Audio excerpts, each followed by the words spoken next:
Well, greetings and welcome to another Center for Enlightenment production. I'm Bartholomew, your host, and we will be looking at the sacred and ancient symbolism which has been passed down to us to represent the names of the angels. Alright, so let's get started. We're just going to, this is a little freelance style, and we're going to start with the East.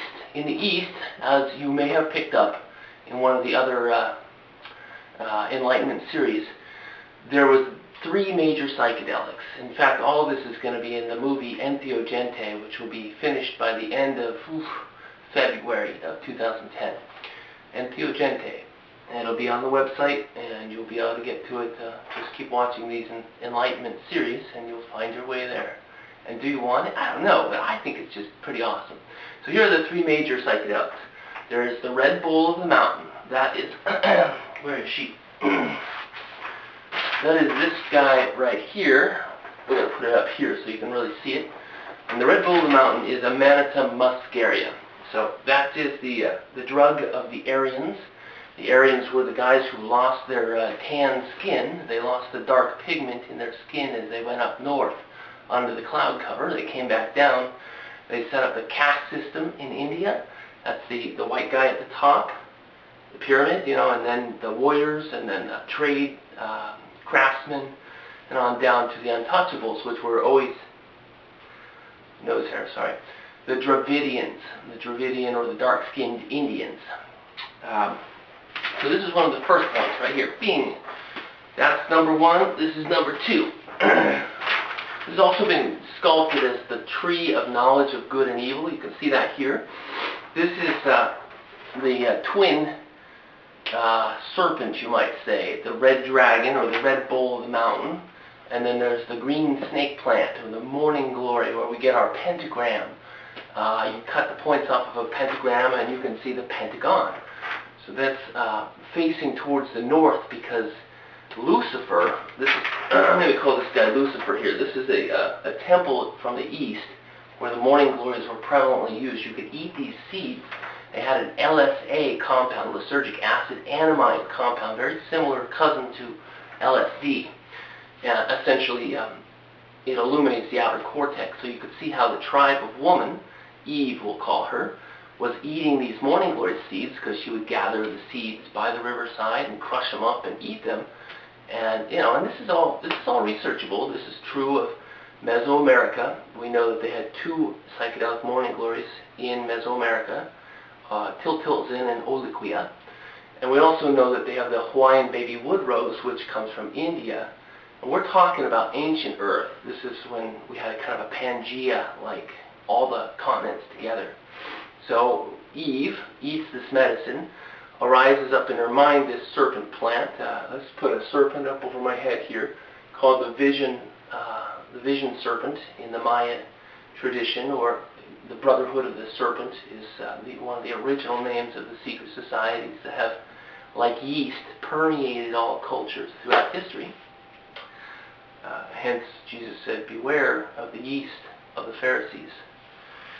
And I would say, beware of the yeast of the Gnostics, which the Masonic symbol with the compass and square, that G in the middle, that's for Gnostic. Some people think it's great architect, but that's a different argument. Okay, now, the last one is the psilocybin mushrooms. And you can see here, these Christians, when they were pushed out of Israel, out of, state of Israel? Yeah. This is back around 200, 400 BC. They retreated up into Turkey, into Cappadocia, and they carved out these chimney fairies, or fairy chimneys. And they're mushroom-shaped houses in which they display mushroom-shaped crosses. This one's actually a Coptic Egypt, but all the cross is four conjoining mushrooms. So it gives a totally different meaning to pick up your cross and carry it, doesn't it?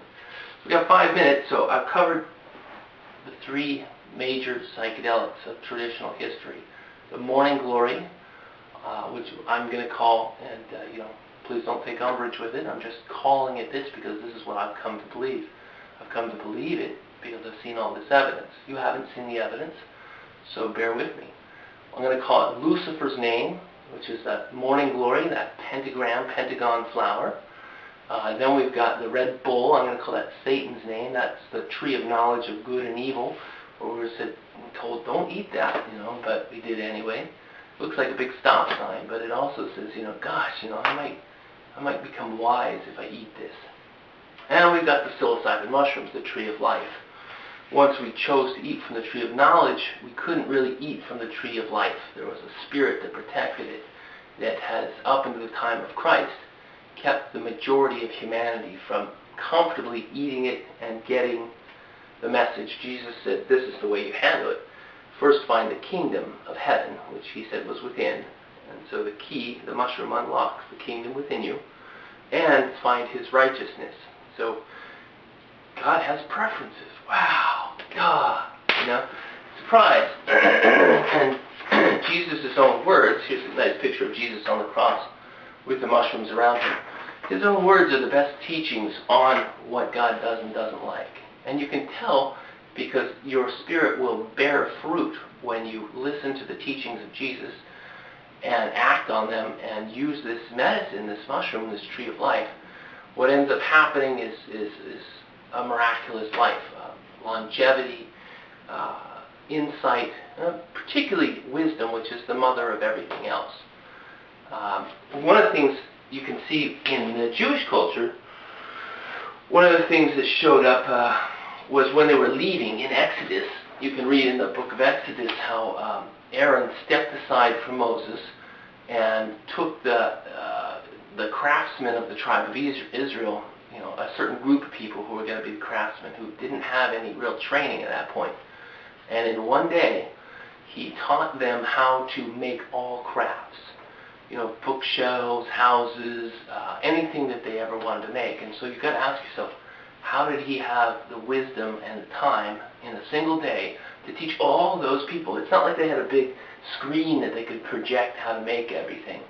They're out in the desert. The answer to that question, which is impossible to answer in any other way that I can understand, is he gave them the morning glory seeds.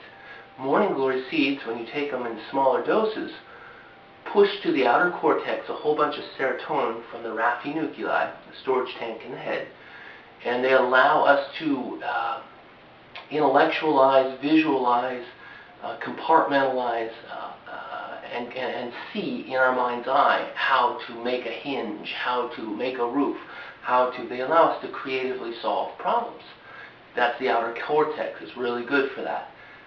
You could see that with the LSD in the 60s and 70s and the microcomputer. People just sat down, put their noodle to it, and started figuring out how to make these little machines that now we're so, I don't want to say addicted, but we definitely have made them a big part of our lives. Just watch when somebody's computer breaks. I can't go online, I can't get my email. Big deal.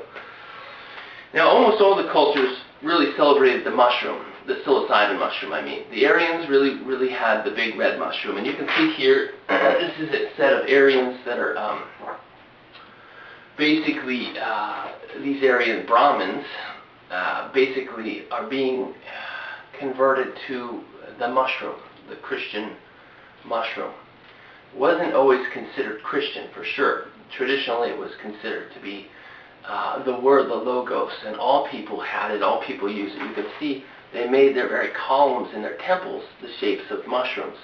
They would also stick opium poppies beneath the mushroom. So this is just, that's the Ionic capital, by the way. That's the symbol for the mushroom. The Corinthian capital has a whole bunch of poppy leaves. These are sacred substances. I mean, people have been fascinated and needed these substances to progress in life up to even this day. There's the people in the society, the shaman, the wise men from the East, the Jesus disciples, the people who would go outside of the box to discover meanings and insights and solutions to the problems of life. Come on now, don't you wanna see this thing?